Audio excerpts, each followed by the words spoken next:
All right, ladies and gentlemen, welcome back to the world famous podcast, Orange Peelers. Zane, you're here again. I am. Unlike Souths on the weekend, who didn't really turn up. Oh, no, they made a statement. Righto, Ben Hornby. We may as well just get straight into it, as always. Cut to the chase, saying I won the week again. Of course you did. Sorry, mate. Yeah. So I go up 8-1. I think you tipping South. As bad as South. Well, I think same record. The fact you're tipping South every week just is haunting you and your team. Was the week that I won the week that South won? I'm pretty sure it was. Okay. I'd have to go back through. Maybe somebody in the comments if they remember. Didn't that round either. Yeah, that's what I mean. Yeah. That's like maybe you got to stop tipping them, as I've suggested the last few weeks. Maybe actually listen this time. But yeah, round 7, obviously Souths kicked us off with a very, very exciting game of rugby league. You said they made a statement on Thursday the night. most dead atmosphere I've ever been to. Yeah. 8,000 people just over. Didn't even feel like that. Yeah. I mean, Thursday night, wet weather, cold. Yeah. One home team's going terrible. Coach just got sacked. Yeah. Yeah. Best. What do they call the fans? Oldest, loudest, proudest. Yes. Best fans in the comp, please. I mean, 8,000 people on a Thursday night. The best fans were there, so we appreciate that. I'll give you that. The real fans were there. I'll give you that. So, Any South fan that wasn't at that game and could have been, not a real fan. Oh yeah. True. I guess it is. You're like, I mean, you if you had a you're valid real reason, fan. work the next day or whatever. If you had a reason, that's fair enough. We played Penrith on a Thursday night last year, and we got 20,000 there. Oh, so it's very comparable. Yeah. Yeah, like same time, same opposition. Different spots on the ladder. 12. I guess weather, I'll pay that. But Different even position on that the was an ladder. Anzac Day game. Yeah. So even like this one's 1 or 2 weeks later. So same time of the year, but just South being terrible. All the fans have given up. Not all the fans, sorry. Not all of them, no. Because like you haven't given Definitely up. Not. You still believe Some that they people can have play seen football? worse than ish. No, I do not believe that. That was your statement, that one, actually. No, I don't. Finals will be very difficult to pull off at this point in time. Yeah. Unless they go on a massive winning streak from this point on. Yeah, well, Like, if they can put 4 or 5 wins together, then maybe, but the injuries I can't don't see that help. happening. Yeah, the injuries exactly. don't help. Too much injuries as well. But yeah, talk to me specifically about the Panthers Souths game, Zane. I've got a few questionable referee decisions both ways. It's not a bias call. I thought we had a terrible weekend of reffing in general. Yeah. So Targo sin bin, fair enough. Hip drop, get out here. Yeah. Illegal. Yeah. Thompson scores in the corner. Oh. Questionable try. Based on the rules, it is a try because there was ground with pressure. But if Appy Coruscant is getting disallowed, why is that one getting allowed? Yeah, well, in my opinion, Appy Coruscant was more of a try than Thompson's. And we'll get to Philip Sami as well very soon.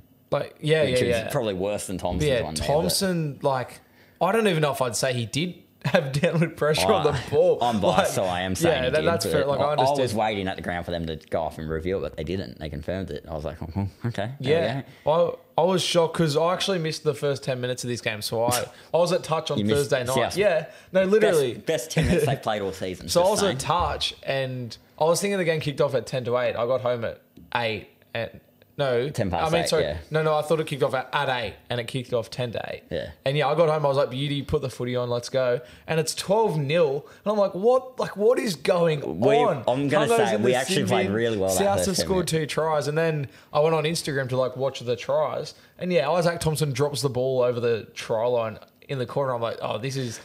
The refs are just handing Souths a win. I'm just saying this here. We were outstanding that first 10 minutes. Yeah. I know they had a man in the bin, but we were dominating down the middle. We were so far on top. I was like, geez, we could have a cheeky upset here. You know, Dimitri coach getting sacked. Well, even when I switched it on, even the couple minutes after the 10th minute mark, roughly, South I think even the start of the team. second half, we were into it, to tell you the truth. But, Penrith do what they do. 42 unanswered points in 70 minutes. A lot fitter of a side than what the Rabbitohs are. But I generally thought we were in that game for a large chunk of it.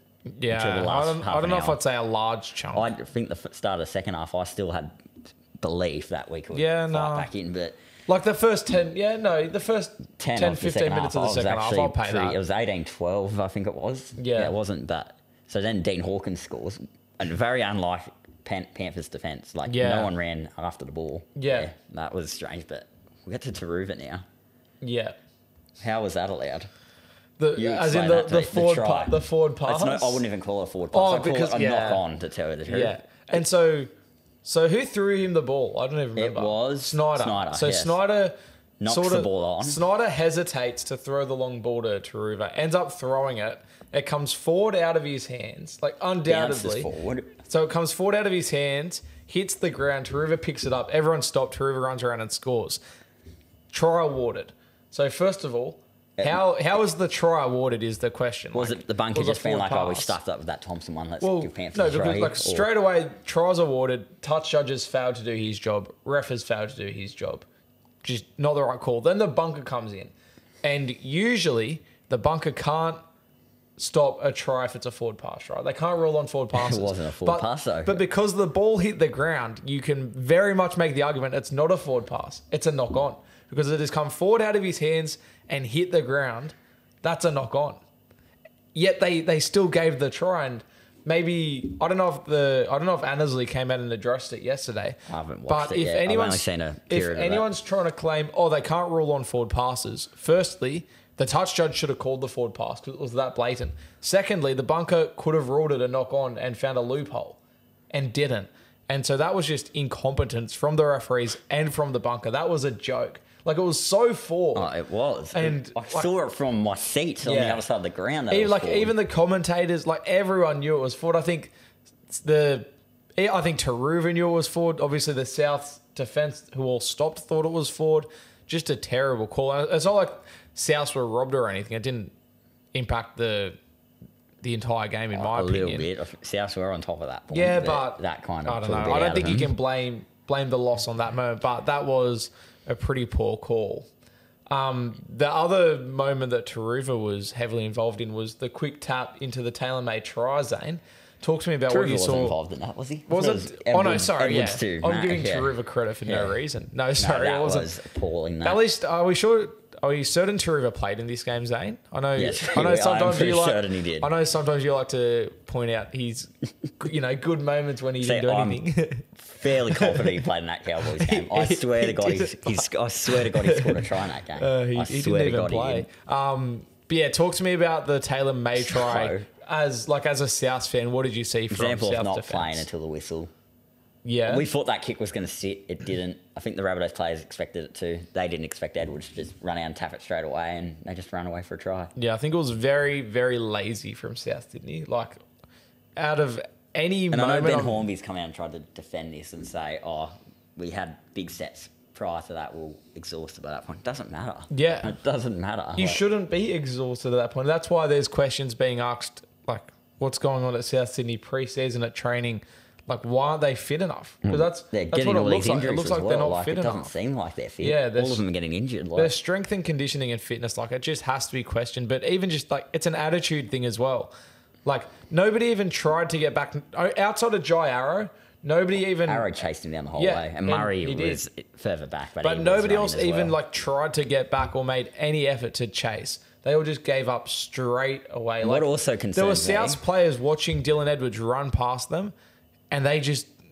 they didn't increase their speed. They didn't make any effort at all. I'd almost rather the South defenders do what Samuela Fainu did the other week and tackle Edwards illegally. At least he made some sort of an effort. There was no effort from South Sydney. Well, let me just say as well, when Targo, who scored the final try of the game, yep. What really concerned me, every South player fell down late on their back. Yeah. Just dead on the floor. Yeah. Except for three of them. Yeah. Guess who the three were that didn't Cameron lay down? Murray? Cook. Give me one more guess. Wyden. Arrow. Yes, they were the only three players that didn't lay down. Yeah, they stayed standing up, and that just really, really shows the fitness levels of South. Yeah. And I saw a stat showing their last 20 minutes of halves. Their first 20 of halves, terrible, but better. In this, last 20 minutes of a game, they concede way too many points. Yeah. A concerning amount. And so once again, that just shows, it's a fitness thing. It's a conditioning They can start thing. games better than they end. Yeah. Which is very interesting. Even if you look at the Bulldogs Souths game, the one game Souths have won this year, I think it's fair to say a lot of people would agree. If there was another 10 minutes in that game, Souths probably lose. Oh, I disagree. They were falling off towards the end. I think, it's very blatant that they've got... That's a very fair point. It's very obvious that, Souths have issues with their fitness and their attitude. And I don't know if that's something that sacking Jason Demetriou fix it. It doesn't. It's not going to fix it instantly. It's like, and I don't think it's going to fix any time during the season. It's almost something that needs to be addressed in the off season. Well, I think returning next year, Wayne Bennett. Wayne Bennett. So, he can just sprinkle some dust, magic dust, be fixed like that. Yeah, Wayne Bennett. Obviously, if you're an old Orange Peelers listener, he loves his Bugs' special stuff. He's Space Jam-esque. He fills up the water bottles and gives it to his players, like in Queensland camp that time, like the Dolphins last year, and like South Sydney next year, I think, because by all reports, it seems like Wayne Bennett's going south. It doesn't sound like it's going to be a 3-year deal. It sounds like it might be a 5-year deal. Yeah, right. I haven't heard that, but I've heard it from a few people. It might be. Braithen Astor seems certain that Wayne Bennett has already agreed. Well, he seemed certain about it weeks ago before Dimitri was even sacked. Yeah. Bennett was going there. Yeah, I believe you had a bet of sorts with, was it Flaxy? Yes. I think... And he's trying to avoid me whenever I talk about it now. Yeah. Do you want to just tell the listeners what that little agreement was?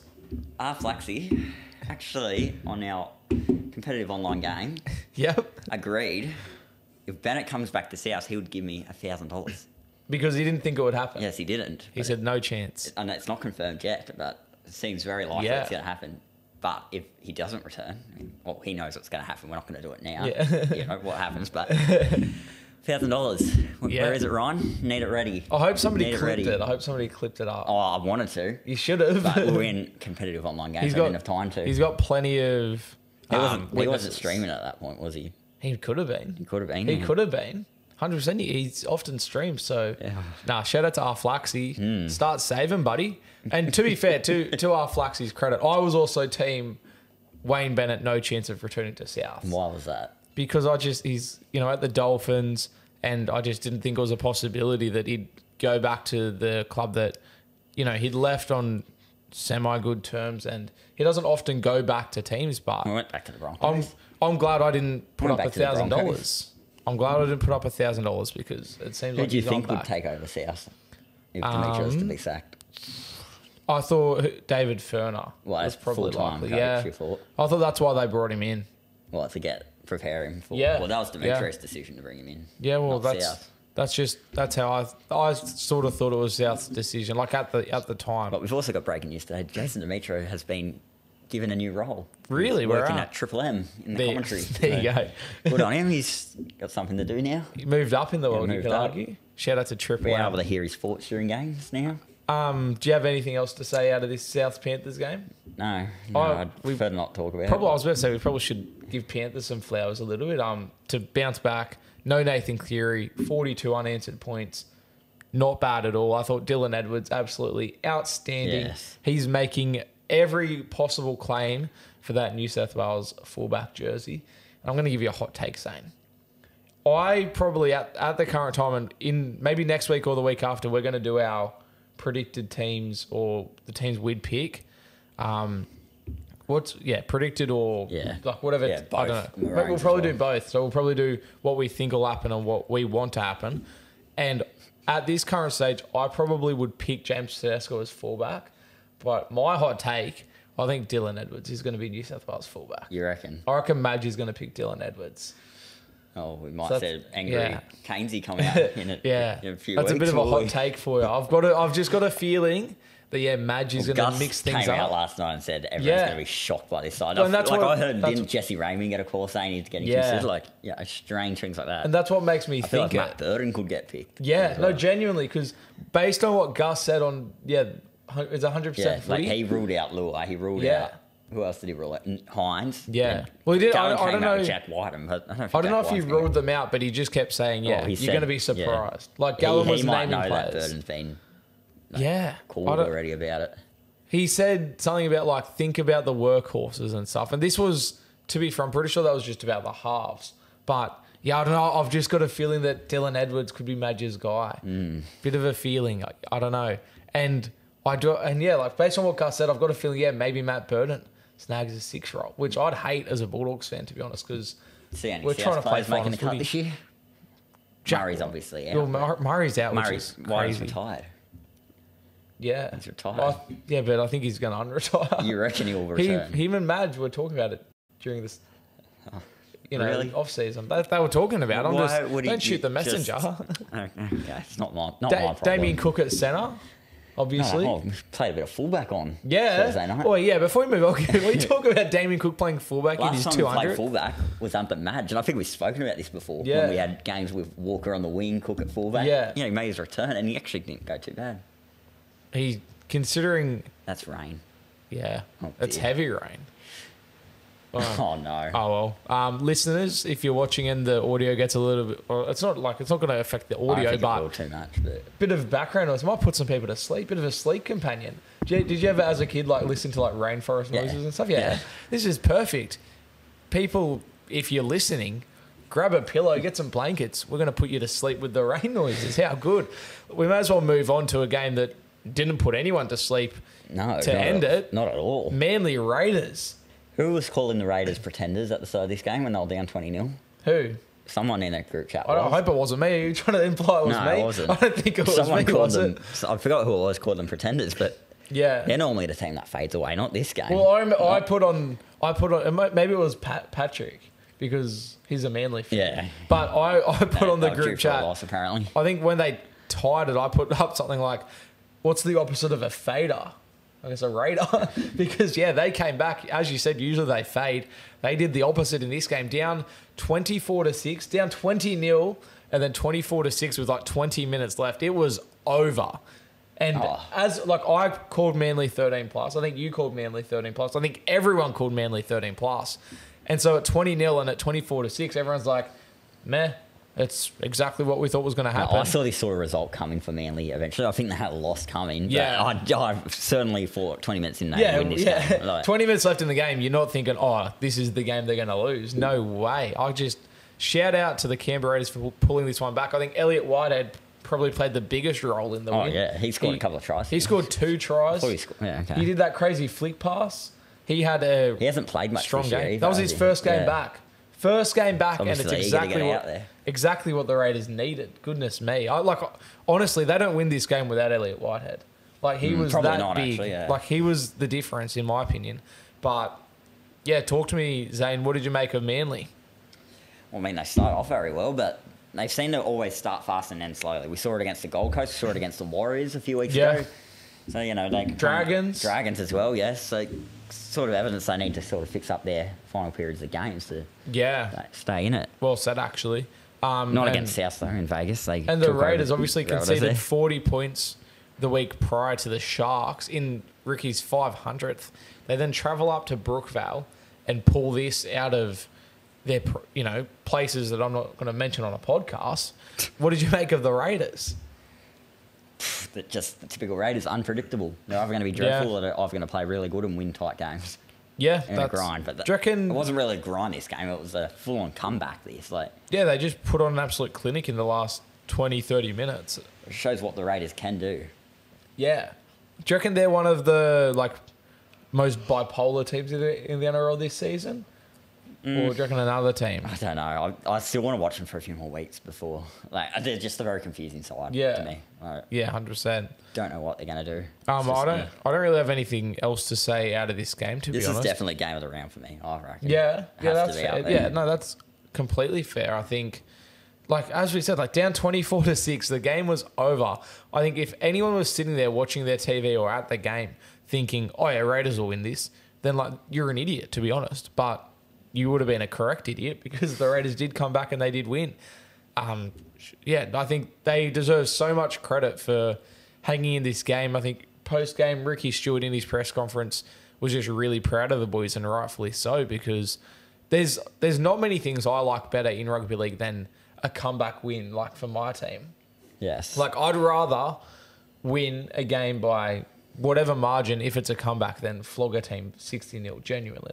Comeback wins are just the best thing ever, and I think to do this, to win a game in this fashion against Manly at Brookvale is one thing, but then to do it the week after getting flogged by 40 shows just makes it even better. The Raiders and the passion that Ricky Stewart has really installed into that team. And that's the kind of team he wants them to be. They're real smoky for the 8, I think, the Raiders. I think so. I think they're going to be in that 7th to 10th. They could just miss it. They could just make it. Yeah, there's a bunch of teams in that midsection of the ladder. I'd like to see the Rabbitohs push up there in a few weeks, but we'll have to wait and see on that one. Not going to happen. Let's move on to surprise result, in my opinion. I know there's a few people out there that were telling everyone to get on the Roosters during the week, but the Roosters, I'm happy to say, smashed the Broncos. They did. 4-8. And obviously there was the Adam Reynolds injury, which didn't help the Broncos amongst, I think they've got a couple of other players out injured, but I'm not trying to take away from the Roosters' win. It was a huge victory for the Roosters. Talk to me about, your second favourite team, the Roosters. Obviously, you would have enjoyed watching them win by this game. Good. They played with a lot of purpose in this game. Reece Walsh. The thing with the Broncos that worries me is that they're trying to play too frantic, and they're just throwing the ball around and don't have much structure to them. And I know in the past that does get them wins a lot of the time. But against these top sides, you can't really play that sort of style. Yeah, that's valid. But I think they need to calm down a little bit when they play these top sides because, end of the day, they had 40 put on them. I know they lost their captain, but 40 at home, not good enough. And usually they hold up well without Adam Reynolds, to be honest. So it's it is an excuse, but it's not a huge excuse. Week, but we'll get to that soon. Yeah, we'll get to that soon. I think they'll bounce back, but I thought they started off very well.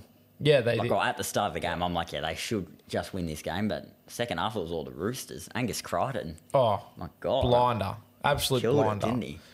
I think during last week, Clarkey infamously came out and declared Angus Crichton the Roosters' most underrated player so far this season. And respectfully to Clarkey, I think that's a terrible take because I don't think Angus Crichton is underrated at the moment. After this game, I think before this game, and then especially after, even before this game, people were being like, "Oh, you probably should play Origin." Now the conversation is he has to be playing Origin. He's in. Red Hot Madge did debut him at the Rabbitohs, so he might have a soft spot for him. I think he'll get picked. I think he's outside of Kickout, biasly, he's back rower. Easily one of the best. There's a few getting around. Would like to throw Dave Fafita up there. Yeah, we might even talk about it very soon. But yeah, Angus Crichton absolutely dominated that. He even just had that 10-minute period where he's just absolutely in everything. And then, Connor Watson had a really good Connor game. Watson has been so good this year. I feel like he should be listed as underrated player. Yeah. How much games did he play last year? I don't think he played. Not many. Yeah. He had a big injury. Did he not play at all? He played a couple, but I think he got injured. I think he got injured before the halfway point of the season, season-ending injury. Yeah, okay. He's had a tough run, the poor thing. And then he wasn't even getting picked for the Roosters. He was 18th man, and then that game, was Keary out, and then Connor Watson played hooker or lock or something because he played 14.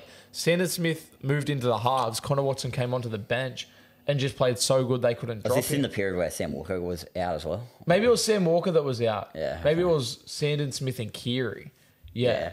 Probably would have. I'd say it would have been that. Yeah. And he just played so good they couldn't drop him. And every week he's building on his performances and putting in really good games. And this is probably his best game this season and probably his best game in a couple of seasons, to be honest. He has been... But my point is, he hasn't just been good this week. He's been good the past few weeks. He's playing some very good footy, Connor Watson.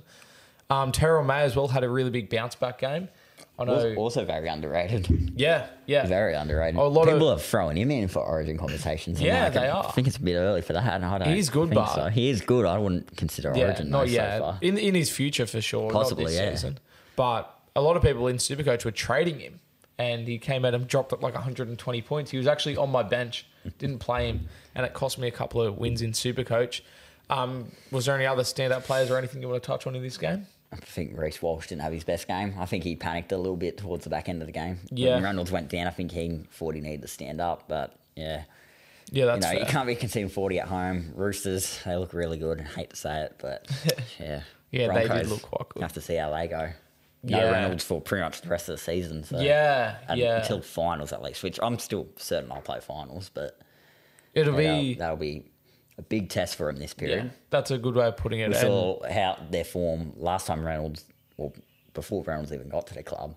Yeah. How dreadful they were. So I think, to be fair, the way they played without Reynolds 2 years ago in his first season of the Broncos was far worse than how they play without him now. They didn't have Walsh in that period either. Yeah, that's true. But yeah, I don't think they rely on Adam Reynolds as much now as they did 2 years ago. I think, obviously, Jock Madden's been very good, and he's actually out this week. So that's going to be a test for him. What's his name of who's playing? I forget. Yeah. But he's a young guy. He's played one game before. We'll have a look when we get to the game previews. But yeah, I think I think they'll be okay. I think they'll play finals, and like Adam Reynolds will come back late in the season and will be good to go for finals. You'd imagine. He tore his bicep, which can't imagine. yeah, That would rough. hurt, Yeah, torn off the bone. Can't imagine it wouldn't hurt. And yeah, as you said, it's going to be a good test for them. But I think they'll do enough to be top 8, probably not top 4. But I think they'll do enough to be top 8. I still see where they finish top 4 though. Yeah, I'm not ruling them out for top 4. Happen. I just think more likely to be top 8 than top 4. But yeah, don't rule out top 4. The next game, I don't know. Do we really need to talk about this one? This was a strange game, wasn't it? Oh, very. Bulldogs, Tigers, Saturday afternoon Tigers football. started off very well. They were the better team in the first half. Yeah. And then the second half, the Bulldogs just ran over the top of them. Yeah. Came out with more energy, more intent, and just ran over them. And it was 14-6 half-time, wasn't it? Yeah, 14-6. So Bulldogs just had it all. I think any game with the Wiggles doing a halftime performance is going to be a funny game, and that's exactly what this one was. I don't know what it is about the Wiggles music, Zane, but clearly the Bulldogs could hear it in the dressing sheds at halftime because they came out absolutely pumped up after the game. I'm wondering, can we get the Wiggles in the sheds before each game? Yeah. If that's how the Bulldogs are going to play post-Wiggles, surely we can organise something. They should do the team song with the Bulldogs, what Frank Pritchard used to do. Yeah. Surely get the Wiggles in there for the team song. Mike, John, whatever. Yeah. Whoever's of the 20 members that are in the band now. Yeah. I don't even know what it is now. Far out. Shout out to the Wiggles. I think if we can get some live performances pre-game just to fire the boys up a little bit, clearly it worked in this game because they went from 14-6 down to 22-14 winners. But controversial reffing calls. Oh, do we have to talk about it? For reffing. both ways, I thought. I'm seeing a lot of people saying, Tigers versus refs on Bulldogs side. Yes, there were calls that favoured the Bulldogs probably, but also there were calls that favoured the Tigers. First half, I thought the Dogs got a lot of 50-50 calls. Yeah. Like when kick-out offloaded it to the floor and Anarchy picked it up. Yeah. Like late in the first half. I was like, what? How'd they get away with that? But yeah. Aiden Caesar not getting sin bin. Oh, how? Only on report. Is it because he's an experienced player and he wouldn't have done that on purpose? It's because it's against the Dogs. How many times do we see hip drops that aren't sin bin? We had Obviously, the Jack Wyden one on Good Friday. We had Ryan Pappenhausen against the Storm. And then now we've had Aiden Caesar. Wasn't a hip drop. Oh, yeah, whatever. Ignore that one. There's still the Ryan Pappenhausen one against Storm. It's not against Storm, for Storm against the Bulldogs that was put on a report for a hip drop. No sin bin. And now this Aiden Caesar one. It's an absolute joke. It's so inconsistent. This was a black and white hip drop. Like it was a hip drop in my opinion. Did you think it was a hip drop? Yes. And then Graham Annesley comes out and says, "Oh, it wasn't a hip drop, but he should have been sin binned." How does that make any sense? That makes it even more confusing. So it wasn't a hip drop, but he should. Okay. Yeah, makes sense of that for me. Can you explain that to me? Because no, I don't even understand what he's saying there. And then why should there be a sin bin if it wasn't a hip drop? Dangerous tackle, but like it's a dangerous tackle because it was a hip drop. Well, it wasn't dangerous. Yeah. Okay. And in Aiden Caesar's defence, and the way, like obviously when there's a hip drop, usually the player, for example, the South player, Jai Gray, got injured, didn't finish the game. Usually that's the case.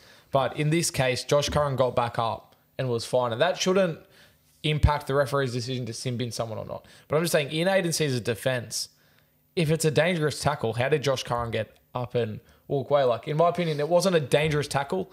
It was a hip drop. It was a hip drop tackle. Made it very clear their intentions on hip drops. And just, okay. Yeah. Well, it used to be clear. And now obviously, it's cloudy. back into the game, Dave Clemmer went to the bin. Yeah. And Seyfarth went to the bin. Yeah. For another grubby Reid Michael Ennis Mahoney incident. I'd like to point out, Reid Mahoney didn't even start it. He didn't. A lot of people are trying to claim he started it. Clemmer was sin bin for dissent, right? Yeah. I still want to know what he said. I haven't actually found out what he said. Let me talk you through what happened, Zane, because obviously I was watching it. I've gone deep into trying to work out everything that happened because there was a lot going on. So a tackle is made on Jacob Carraz. John Bateman tackles Jacob Carraz, and Casey Badger blows a penalty. I'm still not sure what the penalty was for. I think honestly, it was like offside or something. Yeah, I don't know. But she blows a penalty. David Clemmer then absolutely sprays her. She sin bins David Clemmer. And then while that's going on, Viliami Kickow and Alex Seyfarth start pushing and shoving. I assume Kickow, I don't know, sorry, it wasn't Bateman that tackled Carraz. Seyfarth tackled Carraz. And I assume Kickow had a problem with something Seyfarth did on the ground. but that's not on camera. But then obviously Kickow and Seyfarth are pushing and shoving. Then Naden comes in, then Burden comes in, and then as you said, Reid Michael Ennis Mahoney comes in and just escalates it all as he does. Because he's a menace, and then he gets headbutted, and then he's having a giggle. Everyone's pushing and shoving. Everyone's in at this stage. And then Alex Seyfarth gets sin bin for a headbutt, which I think the Clemmer sin bin and the Alex Seyfarth sin bin are both fair. I'd still like to know what exactly Clemmer said. Yeah. Well, do you want to have a guess? Oh. Should we play a bit of a game? What did David Clemmer say to Casey Badger? What he might have said.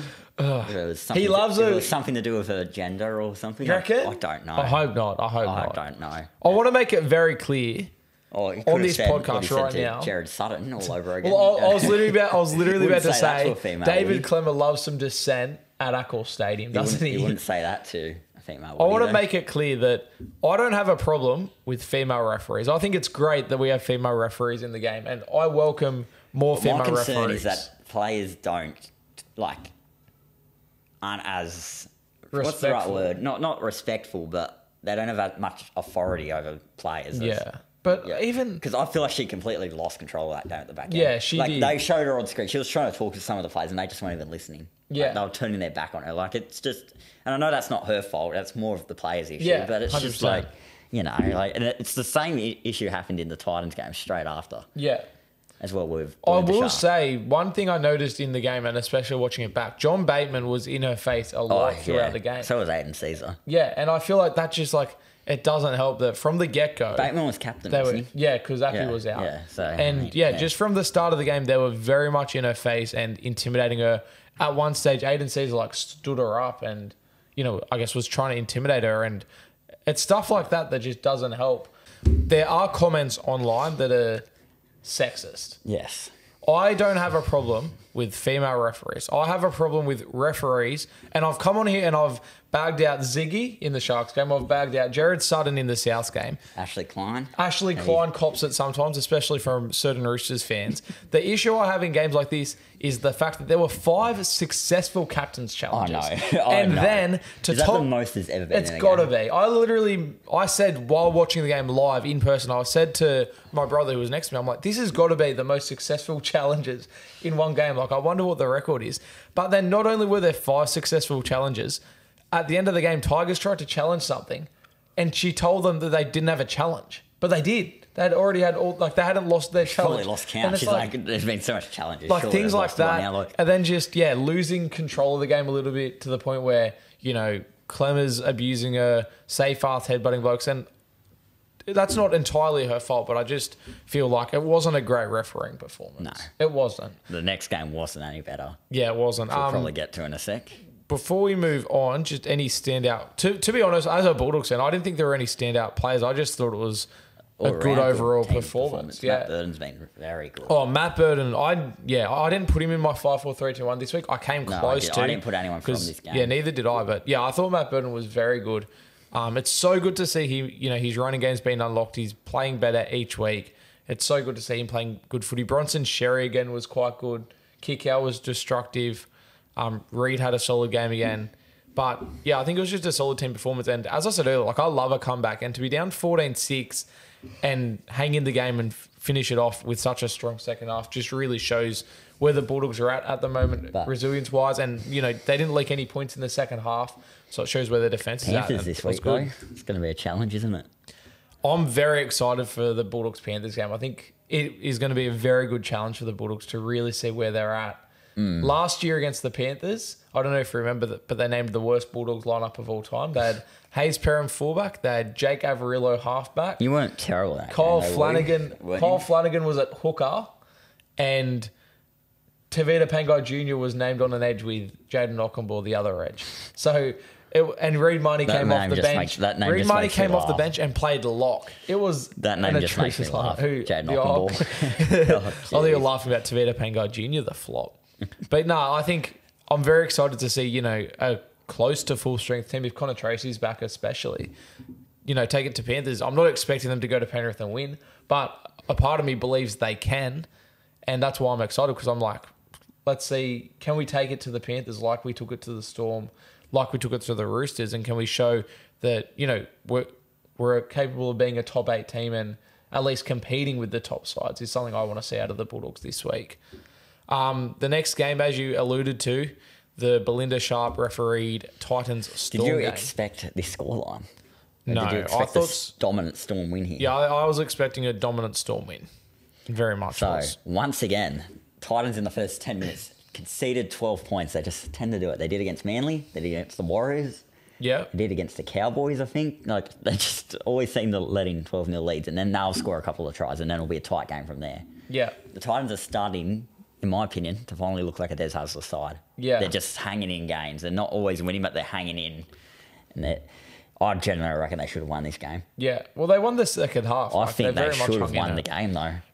If it wasn't for some terrible calls. Like, Talk to me about the bad calls. There was a try they shouldn't have had allowed, but Yeah. I'm talking about the strip. Yeah. Talk That to was me an about it. offload. And then it gets claimed as a strip when it's used with Yeah. one hand as he's throwing the ball out. Yeah. What? Yeah. Like, it's not even a loose carry. Like, it's Yeah. a stupid It was an decision. offload, and his hand hit the ball as the offload happened. But then there's also the Philip Sammy try. Like, Yeah. even he was shocked by it. He's like, Yeah. oh, okay, I'll take Oh. it. And to be fair, like they're both bunker blunders, aren't they? They're Yes. both really bad bunker. But the Titans, I must bad say, they're calls. playing a lot better recently. Yeah, they Which are. makes me concerned as a South fan. They are playing a lot better. And if they can play this sort of footy, they'll win a lot more games in Yeah. the coming weeks. Yeah, I think so. Like, they were very good in this game. And obviously, Pappenhausen is out once again. What a shame. He's got to be the unluckiest Another bloke leg in rugby injury. league. Because it's another leg injury, but it's another injury where it's not his fault and it's not, his leg's not healing or whatever. It's just another freak accident that any player in his position gets hurt in that situation. It's not his. Do you know what I Yes. mean? Like, you look at somebody like Tom Trbojevic, who has he went through the period where he was just always tearing his hamstrings. That's his leg's fault. That's an issue with his hamstring not healing or being weak or whatever.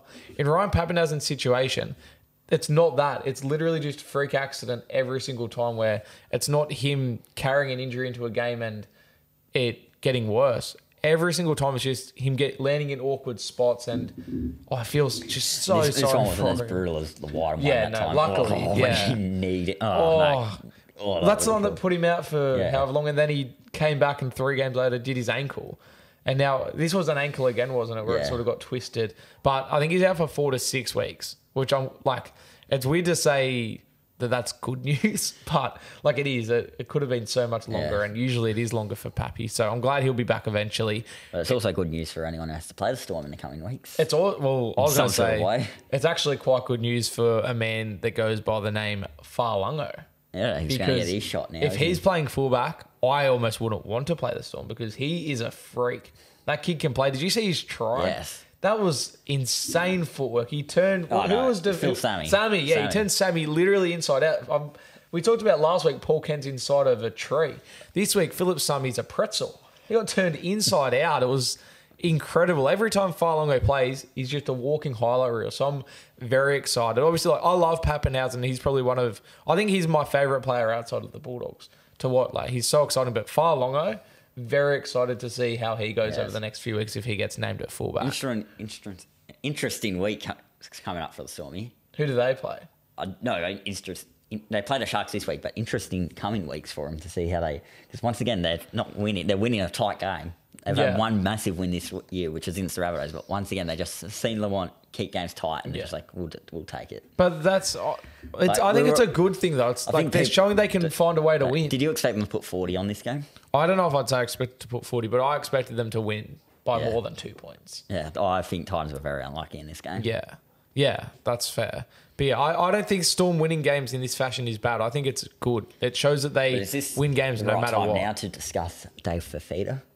I don't know if there's a better time because we're talking about the Titans and we've already been over the Panthers So it and the seems Roosters. like he is taking up his offer to, his clause that he's allowed to leave the Titans. It looks like he's not going to activate the So he can- signing on with the He can Titans. go to the Panthers or he can go to the Roosters. And this seems Well, like he can go wherever. He can go wherever he wants. They're the two favourites that want him. Hey, and Dragons. Dragons, they're not. Dragons made they're an not offer. They've made an offer, but they're Dragons not, made they're an not being offer. discussed. They're kind of Panthers, Roosters, Dragons. Dragons made an underneath. offer. They're there. Like, Yeah.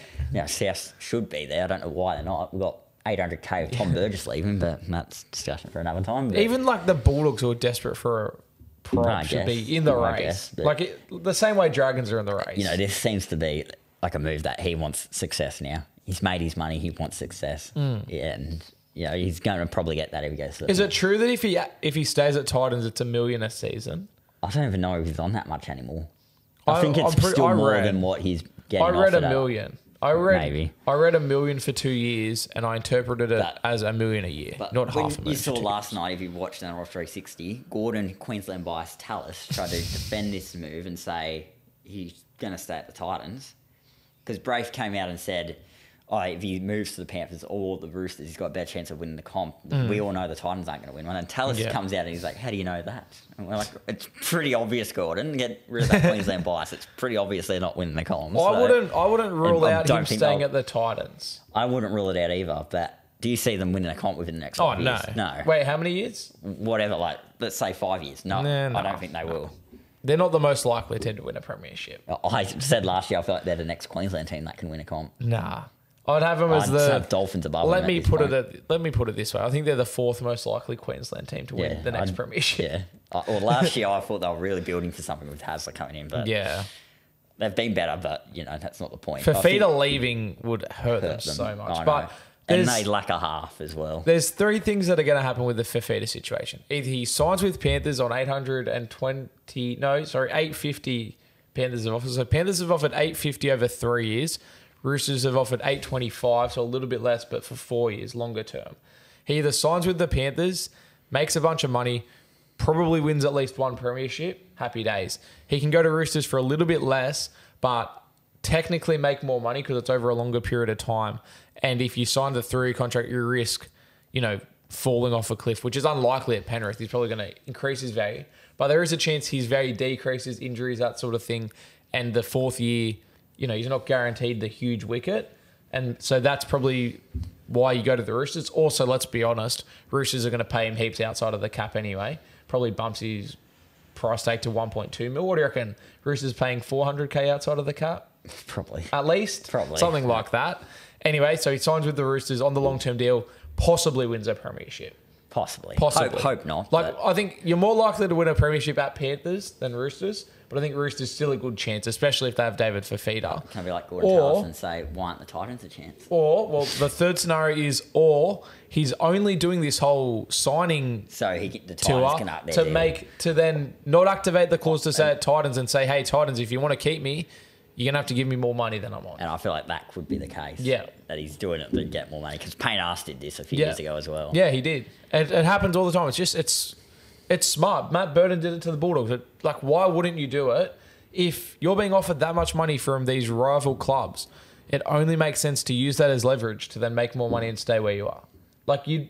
Why would David Fafita just accept the Titans' current contract when he can just get more money? Do you know what I mean? Exactly. It'd be stupid. It just doesn't make sense to do it. Do you reckon the Titans would be willing to pay him overs to keep him there? I don't know if they would be. I don't think Des Hasler would be. No, I don't think so.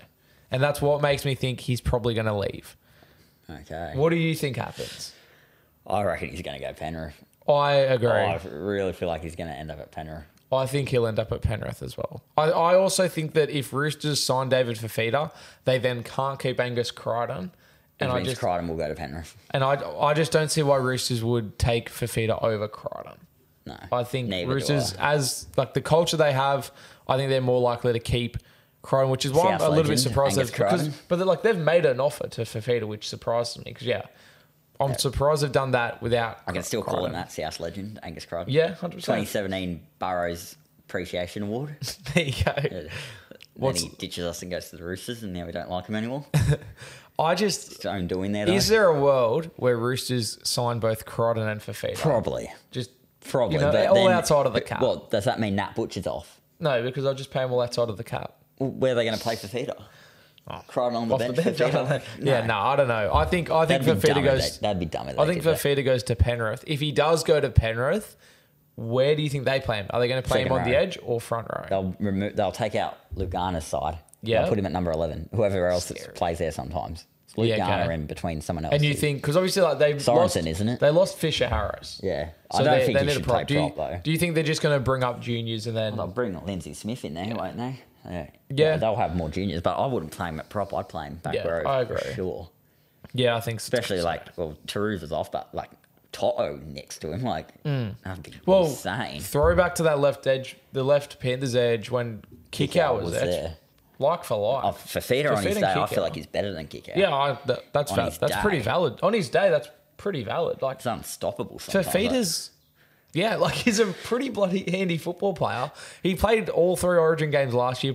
He's played Second row of the year last year. Yeah, he's a very good player. He's almost flying under the radar at the Titans. Yeah. He did have that he had a bit of an off season a couple years ago. 2021, didn't he score 20 tries? Yeah, no, I remember against South, he had the whole 13 on the field, sometimes tackling he him. just runs from dummy half and just scores. He's a very good player, I think. Cheat coding. Him at Panthers is scary. Cheat coding live forward, that. Yeah. Take it from dummy half. But I remember that game when South played them in 21 and all 13 players were tackling him and he still got to the line. I was just whoa, okay.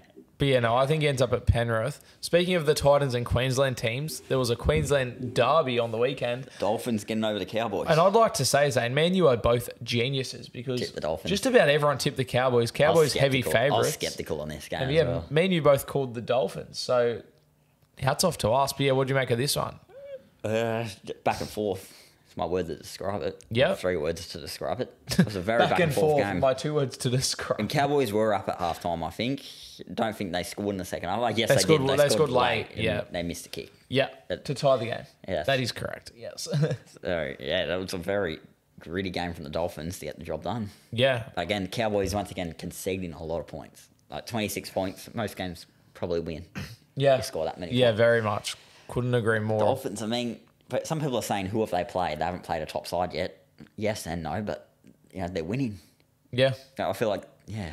You can only play what's in front They're of in the you. top 4, and I feel like they're probably one of the most underrated sides at the moment. Yeah.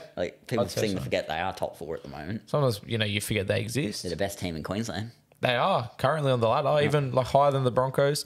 And they're doing this all with a lot of injuries as well. Keep that in mind. Obviously, Hammer the big one, but there's other injuries and they just keep finding a way to win. I think it's very much a Wayne Bennett coach side. And especially after, when I first played them in round 1, when they had 40 put on them. It was the worst performance we've ever seen from the Dolphins so far. No, they played really well in this game. Yeah, and as you alluded to... You see at the back end of the game when I forgot what happened. Cowboys went for field goal and everyone was expecting some sort of penalty. Yeah. And Bennett was standing up in the boxes, looking out is it done? Is it done? Yeah. So I was yeah. Oh man, poor Wayne. Don't want him stressing. Yeah, you want him in good Need nick his for when he energy. comes to when he comes South. back to Sydney. God, I'm excited to see God back in the red and green. Grumpy press conferences. Yeah, Cowboys' defense, though, it's definitely concerning. We say it every week, but you just can't be conceding that many points and expecting to win games. And they scored a bunch of tries very early in this game. Yeah. They scored it was 12-0 10 minutes in, wasn't it? Yeah. They Something scored like that. a couple of early ones, and then I don't know, their defense. Apologies if you can hear the mower or motorbike or something in the background. Obviously, the orange peelers HQ needs its lawns mowed. Or do you reckon it's a motorbike? I don't even know what's I going on. think it's a There's been a lot motorbike. of noise in the background today. There was rain, there was cars, there's motorbikes. Yeah, the rain stopped. People outside, there's people taking their bins out. I'm like, Jesus Christ, what a time. Obviously, I'm not going to reveal what time we record, but this time on a Tuesday, very popular to be revving a motorbike for no reason, apparently. Goodness me. Do you have any standout players from the Cowboys Dolphins game? Psycho. Bruh, can this dude stop? I don't think he's got a motorbike. I think he's Oh, there we go. Sounds like he's leaving. You don't reckon that's a motorbike? Yeah, okay. I thought it must have been a blower or something. Well, yeah, that's what I thought at for a first, while, and then eventually I was like, nah, is he leaving? I hope so. Screw that guy. Goodness me. Sarko, I thought was the best Dolphins player. Yeah, I think he redeemed Mark himself Nichols from is the week playing before. really good as well. Yeah, that's fair. Katoa. Yeah, Katoa, he's killing it. Yep. Averillo, your man. He's playing very Let's well. not talk about how good Jake Averillo is. I'm going to cry. Next game, because screw talking about Jake Averillo. Yeah. Knights, Alright, this Wars. game. Okay. I'm going to be honest. Go to sleep now. I'm going to be honest. I didn't even see this game. Very boring game. Warriors, I am starting to get a bit concerned. Yeah. And we said a few weeks ago, they got those losses. We're like, we're not worried about them. But they're still not winning games. They should have won this game. Yeah. But I find that the Warriors, they're just playing a very predictable breed of football. Every time Sean Johnson got the ball, from my screen, I knew exactly what he was going to try and do. Yeah. And the Knights shut it down so well. Can I make a comparison, Zane? I'm going to quote you. Remember last year when we were talking about the Cowboys and how the I was going to bring this up. I was thinking about this last night. Remember the year before last, so 2022, the Cowboys top 4 side. Yes. Out of nowhere, I everyone predicted them for this last everyone night. predicted Cowboys for the spoon, and then they come out top 4 footy. The next year, last year, as you said last year, teams start taking them a little bit more serious. They do a bit more tape on them. They understand how the Cowboys are playing, and they shut them down. Cowboys miss finals And that last looks like year. it's what's happening with the Warriors. Warriors last year, everyone, like a lot of people predicted them for the spoon. They blitz everyone top 4, catch everyone off guard, and now this year, everyone's doing a little bit extra tape. They're starting to understand how the Warriors play, and they're shutting them down. And that is what's happening. Yeah. Because the Knights shut them down so well, all their attacking plays so well. Like, I don't think the Knights beat any other team in this game. Yeah, because Knights based on their form on the weekend, I generally reckon the Titans would have beaten them. I reckon South would have beaten them. Tigers even? Tigers probably could have beaten them. Warriors, they weren't terrible, but they're not winning games. Like, that's they're not making mistakes. They're just not executing. That's a really good way of putting it. They're not playing terrible, but they're not winning. They're not executing. Yeah. Like, I know Dallin had that disallowed try, which should have been a penalty try. If you've seen what happened there. Yes, I did see that. And Graham crazy. Annesley came in and said should have been a penalty try. Yes, but Sick of Graham Annesley's Monday morning briefings. apart from that, it was a pretty sleeper fun of a game. To tell you the truth. Like, Well, I watched the mini and I'm surprised the mini went for as long as it did, to be honest. I think they were just beefing it up. Yeah. Not much happened. Because I was checking the score as well while the game was on. I was in Penrith getting ready to watch a bit of Star Wars, but yeah. No, I'm glad I watched Star Wars instead of this game, let me tell you that. Any standout players? I mean, No. not really. So I think Gamble controlled the Knights pretty Yeah. well, I guess, in their attack. Most of their tries came from him, I believe. Yeah. But the Warriors not really any standouts. Like, they just couldn't execute right. Like, they were doing their regular plays, but it just wasn't clicking as the way we normally expect it to. They did they didn't even really have anyone out, the Warriors. No. They've been like this for a couple weeks. Like they dropped that game to the Dragons. I don't know. That Gold Coast, they didn't beat. Like, I just think it's very even the much Cronulla game, round 1. teams are ready to play them this year. They're more prepared. Maybe there's a little bit of gelling. Obviously like Rogers come in this year, but nothing else has really changed that much. He's been reasonably underwhelming. Right, Yeah, he has. Yeah. Like, he hasn't been as hyped. Mate, He hasn't lived up to the hype, Warriors yeah. players, Warriors fans that are hyping him Yeah. up. So, it's... Did you expect Roger to have a Dally M sort of year? No. I expected him to not live up to the hype. To be Same, honest. but I thought he'd be playing a little bit better. But I feel like he's been just underwhelming. Like, hasn't provided much. But yeah, final game. Now I will say, Zane, I did not watch this game. This game was lucky to even be on. I saw With the Shark flooding. Park, Shark Park, goodness expecting me. to see like a Chris Sendo kick and a Reece Wester try with the puddles on the field. Yeah, well, obviously there were some images that circulated online, and it just reminded me of 2011 in Perth when the field's flooded. I think South's played somebody, and Broncos, Chris Sendo put in a bit of a kick for who scored that one? Reece Wester in the puddle. Reece Wester scored that try in the puddle. I did not watch this game. Yeah. Sadly. Genuinely, I know somebody, like I've got a friend that works at the Sharks, obviously. It didn't look that bad, though, by the time the game started. By the time the game started, the Sharks, they were working around the clock to get the field to playing standard, apparently. Apparently there was just a lot going on that day for the Sharks to, remove the water. It didn't dry up. Apparently, it was manually removed, the water, by Sharks employees, and just an absolute nightmare. They did well to actually get games on. They had to cancel a lot of, the halftime performances. Obviously, no wiggles for the Sharks, unfortunately. But, yeah, I didn't see... I've seen the mini of the game. I didn't see much. But from what I've seen, just, to be honest, a solid performance from the Dragons to... keep it tight. They were winning at half time. They had their good week this week. They had their good week. So they'll have their bad one next week. I think the wet weather probably played a bit of a role in keeping the game tight. But, yeah, Sharks a little bit underwhelming, to be honest. Nico Hines a little bit underwhelming. But they just ended up getting the job done. Thomas Hazelton, the shine. Great game. They got some him. big games coming up now, the Sharks. They're on top of the table. They got the Storm. They got the Roosters. They got the Panthers. They got the Broncos. Yeah. What a period for them. A huge month. And I had a Sharks fan getting a little bit lippy to me in my DMs, just a bit of banter. But I said to him, in all seriousness, the next month, huge for the Sharks. Massive. Yes, They don't have to. I totally agree. They don't have to win They need every to just game. compete, because didn't someone put 50 on them last Yeah. year? They lost like 26-0 to the Panthers. I think the Broncos beat them. Yeah.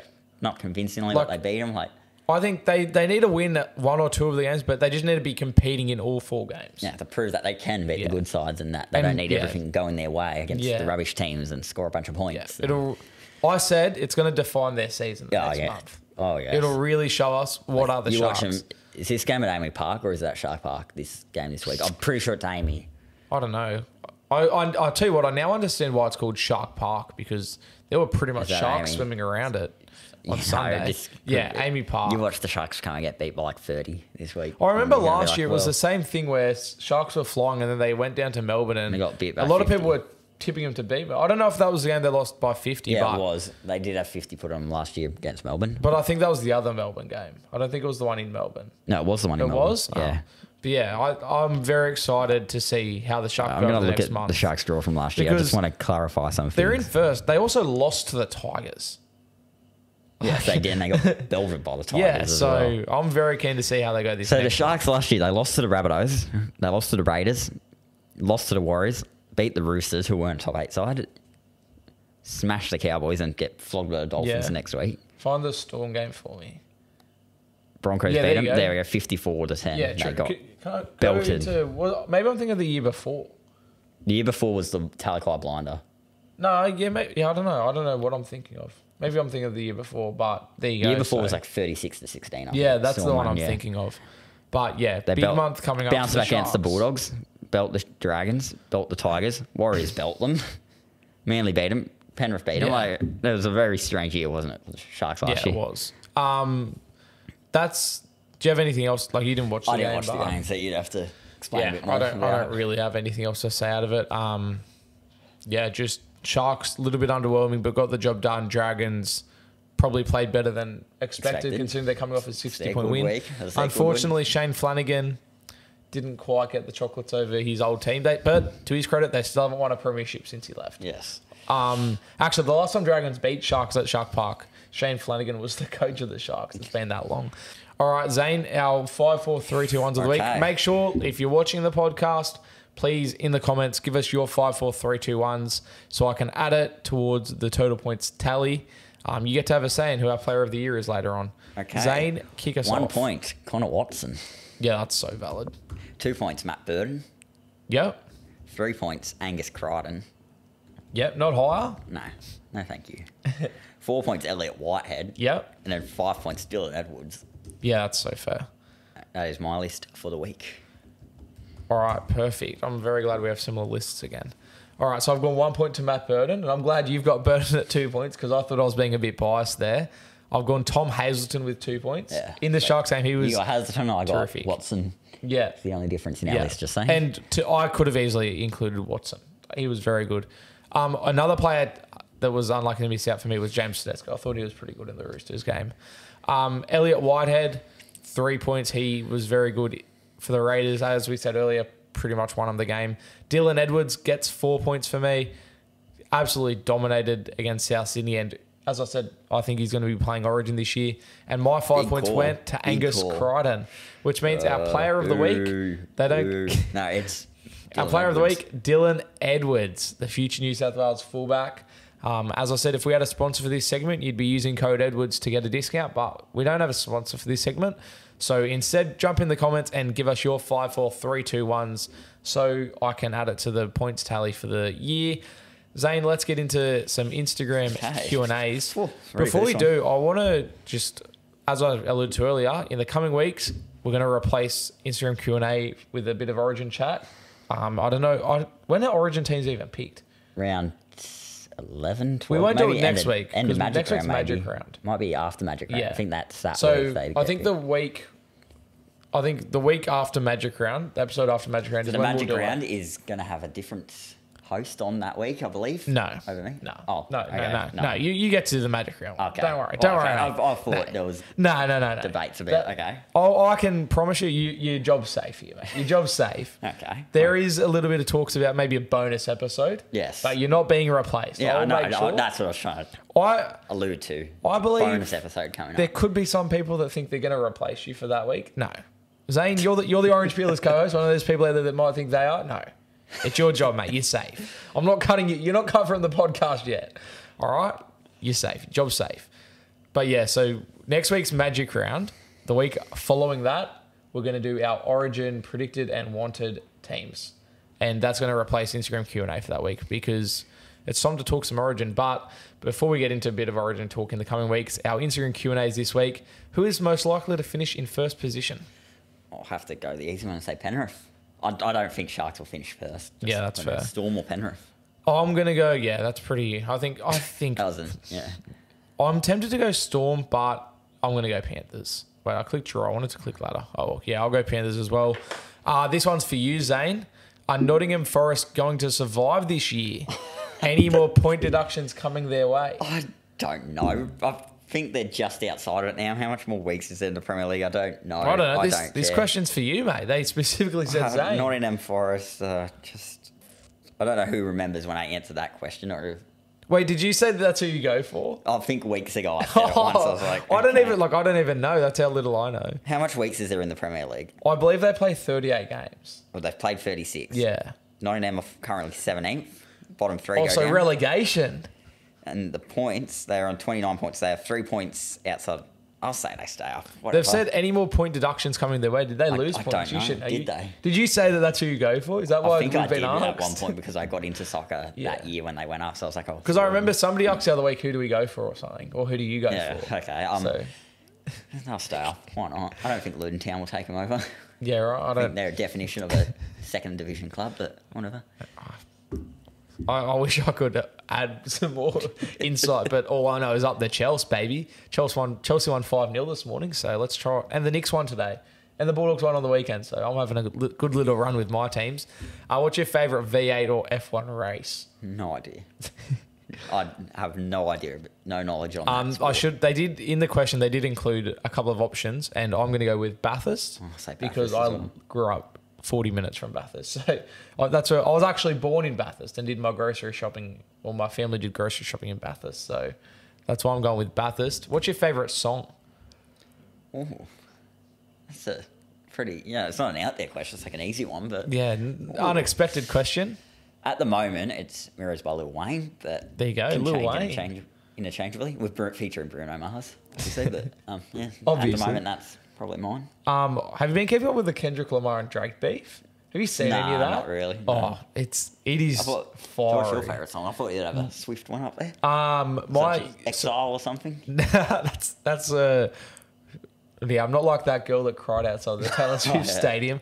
So my favourite song, I'd probably have "Lose Yourself" by Eminem. Yeah, that one hold that close to my heart. But my favourite Taylor Swift song and right up there for favourite song is. If I was to pick Eminem, I'd say "The Monster." Yeah, that's a good one. I have "You Belong with Me" by Taylor Swift right up there, but it's not an underrated song, but very close to my favourite song. Like if somebody said to me, no, this has to be your favourite song, like I wouldn't argue. It's right up there, "Mr. Brightside." Yeah, by the Killers. Yeah. I like a bit of Mr. Brightside. Yeah, no, that's a good shout. Yeah. I just have a bit of an emotional connection to "Lose Yourself." You still listen to it like pre-game and that, hype myself up. Who Let the Dogs Out? Who Let the Dogs Out, right? That's been back-to-back number one played song on Spotify rap for me, because I'll tell you the story. Yeah, you play it on your way home when they after win. Every win, I play it. Usually I don't get it all the way home because it's a long drive from Olympic Park, but usually a good 30 to 40 minutes it gets played on repeat. So like on the weekend, Dogs win, I play it all the way from Olympic Park until, but it's not Bankstown to Porto, but it's like in a Porto near Bankstown where I dinner. I need to tell a story. I'm glad I forgot to mention this earlier. We're getting very off topic of favourite songs, but I was in a Porto on the way home from the footy. I walk into a Porto. Guess who's in there? It's a player? Drew Hutchison and Kurt Mann. Have you told me this before? Was this the Cronulla game when you... No. So that's a different... So after the Cronulla game, I stopped at a servo and Kurt Mann was at the servo and we had a little bit of a chat. And like he initiated the chat, very nice guy. And then once again... This was after the Dogs game. Yeah, this is on the weekend. On the weekend, ran into, Kurt Mann and Drew Hutchison. And I think Kurt Mann recognised me from the previous interaction, and I had like a little chat with Kurt Mann talking about like how he scored a try and all that. And they were waiting for their order, and so they're sitting over like in the corner of the restaurant, and there's this family of Bulldogs fans. They've got two little kids on the opposite side of the restaurant, And I've walked in and the Drew Hutchison and Kurtman are sort of talking to the family, but across the room. And Kurtman's gone up to the counter to like wait for his food. And Drew Hutchison, the man that everyone hates on for, I'm not going to say for no reason, let's be real. So, sometimes it's warranted. But he gets a chair and he goes and sits at the table with the family and just strikes up a conversation with the little kids. Yeah. And it was That's so sick. Nice. Yeah, it was mad. Like, he had no reason to go and do that. He went across the restaurant, pulled up a chair and just sat there and made conversation with the kids. And it wasn't like he was doing it because he had to or he didn't want to. Like, he was the one making conversation. He was talking to the kids. And, yeah, it really warmed my heart. So, shout out to Drew Hutchison, who, as I said, everyone hates on him. He's like... My respect for him. I'm not saying you. Like, there's lots of Bulldogs fans in the comments. Like, in 15 minutes, everyone's going to complain that he's named at halfback, right? But I think just hats off to him. My respect for him went up so much. Like, it was just so wholesome and just showed, you know, what a great bloke he is in the character. And it's so nice to see, you know, Bulldogs players doing that sort of thing. And even NRL players in general. But like my club, I love seeing my club have good blokes like that. That's who you want at the club. So shout out to Drew Hutchison and Kurt Mann as well. Kurt Mann, also a great bloke. And shout out to, I'm trying to remember the suburb, but I can't. But it's near Bankstown. Yeah. Shout out to Oporto. Very underrated, Zane. Next question. I might cut some of the questions out here, but Rabbits finals, can they make it? They can at this point. They can still make it. I don't think they will. Yeah, no. Yeah. I mean, if they win 5 games in a row or whatever, they can be back in the fight. But I don't see that happening. So. They could, but I don't think someone they like Cameron Murray out for South. How are they going to go without him? I think they're at the point now where they're like, our season's over. You know, we may as well. If they're injured, let's just rest them, get them ready for next year. We'll give the young guys a run. That's exactly what I think they're trying to do. Why aren't they resting Jai Arrow? They're not resting him. No, that's what I'm saying. Why aren't they? He's so injured. His shoulder's messed up. He wants to play. Started the season in the interview. He's played to us. He's wished he wanted to play, have an injury-free year. And Cody Walker also said how much it hurt not to watch play finals, and they've come back with a more intent and a better attitude and hard working. Clearly really aged well, that documentary, didn't it? Oh. Very much. So I watched that pre-season documentary and I thought we'll win the comp. Yeah, that happens. Been there before. Para fans as well. They released a pre-season documentary and there was a couple of lippy Para fans saying we're winning the comp. I fell for it last year when the Dogs did theirs.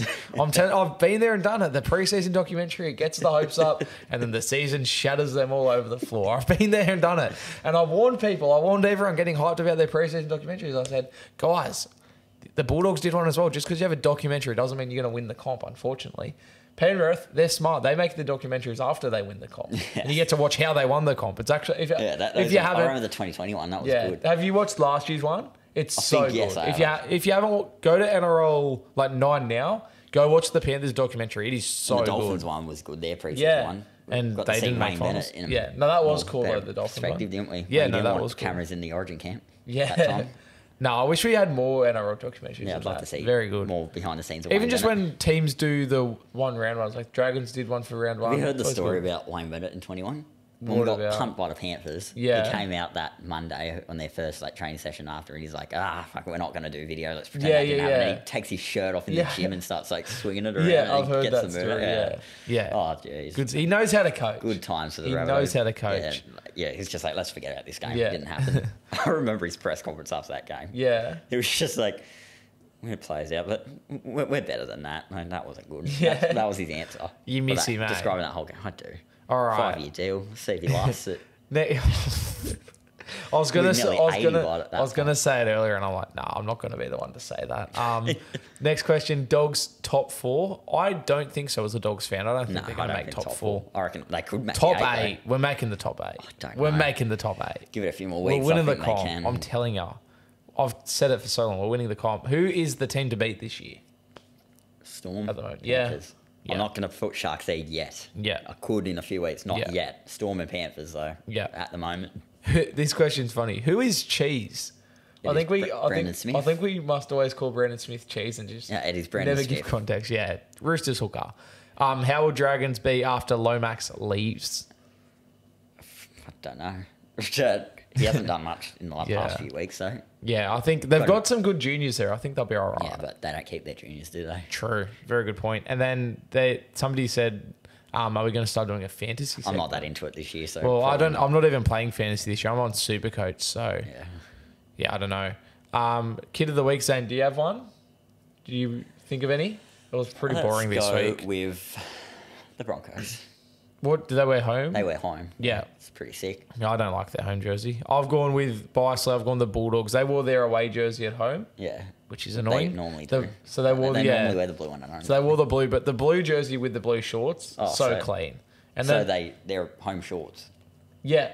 Okay, that's interesting. Yeah, they wore the all blue. I reckon they should generally just do that in general. Yeah. Like the white jersey should have white shorts. Yeah, I agree. I like it. They did white shorts with the Anzac jersey last year, which was white, and it looked nice. And the Tigers were wearing orange, and the orange and blue clashed. Yeah, it did. It was satisfying. I saw photos after the game. I'm like, oh, that actually looks pretty good. That. Yeah, it was.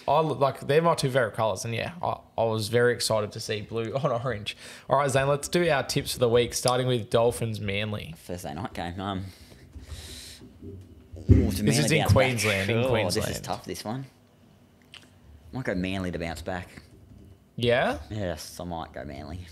That's a tough one though. That margin and try scorer. Let's go 1-12, and I'll go Jason Saab to score. That's a tough game though. Yeah, actually, I've got no. I think Manly have to bounce back though. Usually, I prep my tips in advance of the podcast. This week, I haven't. Pardon me, and I'm just like, I don't know. I'm going to go Dolphins for the upset. They're not favourites, but it's in Brisbane. And purely because it's in Brisbane, like in Queensland, I'm going to go Dolphins. 1-12. And obviously, Dolphins are playing, so I take Jake Averillo as a try scorer. Panthers, Bulldogs.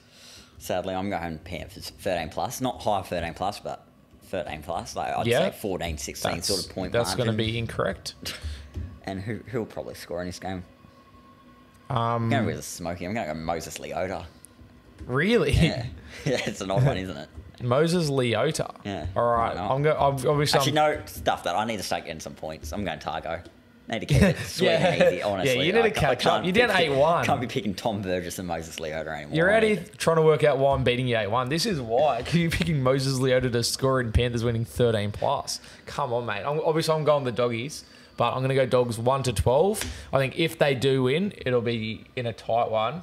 And I'm going to go Matt Burton to score in Penrith. Tempted to go Critter. What about?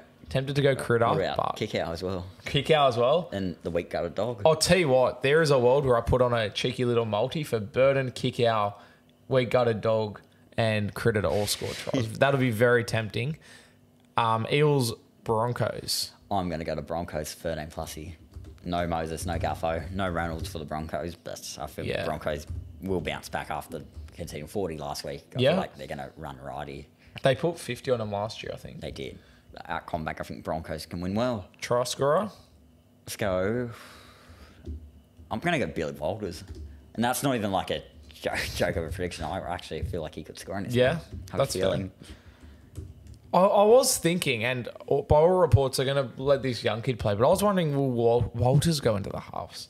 But it doesn't look like it. I thought there was a chance.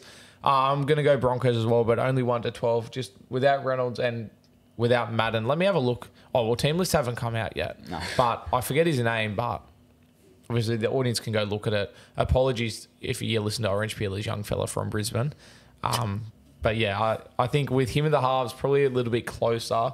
So I'm going to go 1-12, especially like Eels. I know it's rough, but they have to start playing eventually, don't they? At Combank, that's why I'm going I'm going Broncos, and to score, I'm going to go Mariner. Actually, no, give me Mam. Give me Ezra Mam. I think he's going to have to step up without Adam Reynolds playing. Tigers, Knights, Zane. Oh, Tigers need a win again soon. I'm going to go Tigers in this one. There's actually some tricky games 1-12 this week, isn't there? I think Tigers are due for a win. Tigers 1-12. But this could be a sleeper form, like most of the Knights games this year. Where is it at? I'm going to go Justin Olam. Oh, this is in Tamworth. I'm going to go Justin Olam. Yeah, he's a safe bet when Tigers play, isn't he? Yeah. I'm going to go Knights. As I said, hard to pick. Knights are favourites, which scares me a little bit. But I'm going to go Knights. I'll go 1-12. And I'll go... Who's going to score? I guess Bradman Best. Go for it. Bradman Best. He's trying to get his Origin jersey. It'll be disrespectful if we don't say that. It'd be rude to Bradman Best not to. Zane, this is where some questions are going to be answered. It's Souths, Dragons. Now, let's preface. South are due. I need South. South need to win. Can I say this? I'm tipping the Dragons, just saying. Well, I was about to suggest you tip the Dragons because I believe I'm working Dragons this weekend. We know when I work there. And you know when I don't tip win. South, they win. You know that, don't you? So we're going like unstoppable force versus a movable object. So you're tipping Dragons. I'm tipping the Dragons because I want South to win. And I'm sick of tipping them and them not winning. I'm sorry. When was the last... Because I've told you to do this for weeks now and you don't listen. Sorry, it needs to be done. When was the last time you tipped against Souths and Souths lost? Never. It's never happened. So every single time you've tipped against them, they've won. The only thing is I've only ever done it once a season. Yeah. So true. I don't know if I'm testing my luck here. I'm tipping the Dragons because I want South to win. I'm tipping the Dragons and I'm backing Troll Mitt to score. Needs return. Sorry, give me 1 sec. So you're on Latrell. So you're on Dragons, but Troll 1-12, and then Troll get a try. Hopefully a South 13+ win. Well, I'm also tipping Dragons because of my own little. What would you call it? A theory? Omen? Yeah. I don't know. Well, I don't know what you'd call it, but I'm going Dragons for different reasons. I'm going to go Dragons 13+. I think Dragons win and win big, and I'm going to go my boy Kyle Flanagan to score a try. He scored a couple this year. This is going to be very interesting to see who wins that game now. One of us is walking out with theory intact and the other isn't. Storm Sharks in Melbourne. I've actually tipped Storm 13+ here. Yeah? For the reasons that can you get back the Sharks against the top side? No. Yeah. Storm don't seem to like winning 13+ this year, do they? So I'm going Storm 13+. Yeah. And try scorer? Far-Longo. Replacing Ryan Pappenhausen. We'll find out in 3 minutes. We'll confirm if he is playing. Whoever plays fullback then. I would like to say, Zane, that last week you picked Tyrone Wishart to score a try. He was named on the wing and you've picked him to score a try. He ended up moving out away from the wing and Far-Longo played on the wing, as I said would happen. And I just want to let you know, I did give you Far-Longo as the try scorer and not Wishart. I gave you, because the way it works is you get that position. Yeah. So you're welcome, and he scored and you got a point for it. So... it didn't help you. You still lost the week. But I'm just letting you know, I'm trying to help you out, mate. In saying that, I'm also going to go Storm. I'm also going to go Far-Longo, assuming he's named at fullback. I guess we'll take the fullback. You'd assume it's him. I guess Meaney could play full. Oh, Meaney will play fullback, I reckon. You reckon Far-Longo? But I want Far-Longo. I want Far-Longo. If Far-Longo is playing, I want Far-Longo wherever he's named. And I'm going to go 1-12, though, not 13+. Roosters, Warriors. This is an interesting one. The Warriors need to start winning soon. Yeah. This is Spencer Lanyu's return game for the Roosters. I think Roosters win this 13+. Just saying. Yep. And I've got Dom Young to score. I was going to say Lanu, but I'm like, probably not. In his return? Not a good option. This is Allianz, is it? Formerly Trelliant, I like to call it. I'm going to go Roosters as well. I'm going to go Roosters 1-12. I can see 13+ happening, but I think Warriors need to bounce back. I'm going to go... Who's going to score in this one? Give me... I was going to go May. No, give me Crichton. Give me Crichton. The back rower in form. And then the final game of the week, another Queensland Derby. It's every bloody week there's one of these games. There's a lot of Queensland teams these days. Titans have a good record over the Cowboys at Sea last. Do they? I'm going to go Titans. I think Cowboys need to bounce back, but I don't know how. I'm going Titans 1-12. That's my upset of the week. Yeah, very fair. I mean, you know what I would like? Let's go Dave Fafita, anytime try scorer. In his big week, he's got to earn some money this week. He's going to be like Payne Haas and get booed by the Titans fans. Maybe. You know what? Yeah, maybe. Is there enough Titans fans at games to boo? I don't know. Well, you'd think this game there would be. I'm going Titans for the upset. That's my upset of the week. So I'm going Cowboys 1-12. I'm trying to think of a try scorer, and luckily we've milked it long enough that team lists are out. So let's I'd look at the Bulldogs team list first. I do want a bit of a Zane live reaction to the Souths team list. Okay. But first, let me look at the Cowboys team list so I just know who to pick as my try scorer. Right, don't spoil yourself, Zane. We'll get a live reaction. Hang on. It's loading. We're going to look at the Titans first, are we? I want to look at Cowboys. I want to try and pick a try scorer. So.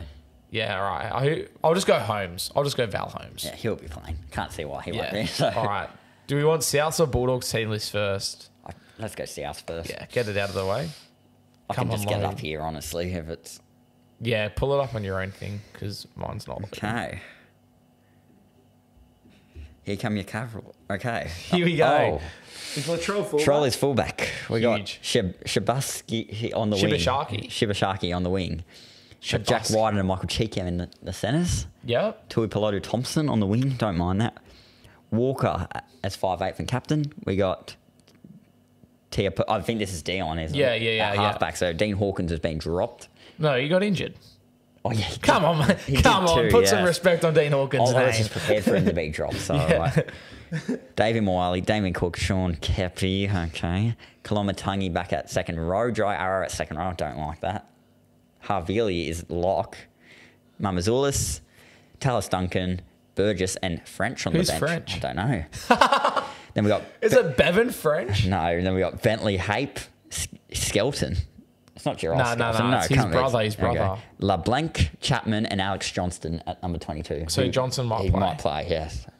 And then Ben Hormy. Cheekham at centre again. Yes. Interesting. Well, who else are we supposed to put there? Who? What side's he playing on? I kind of want whoever he's defending. On Thompson's side. Yeah. Okay. All right. Yeah, that's a good shout. Whoever he's defending. Yeah. Yeah. Might be That's what I did Ravalawa last week. Yeah. It might be Ravalawa though. I'm trying to think. I'm hoping it's not though.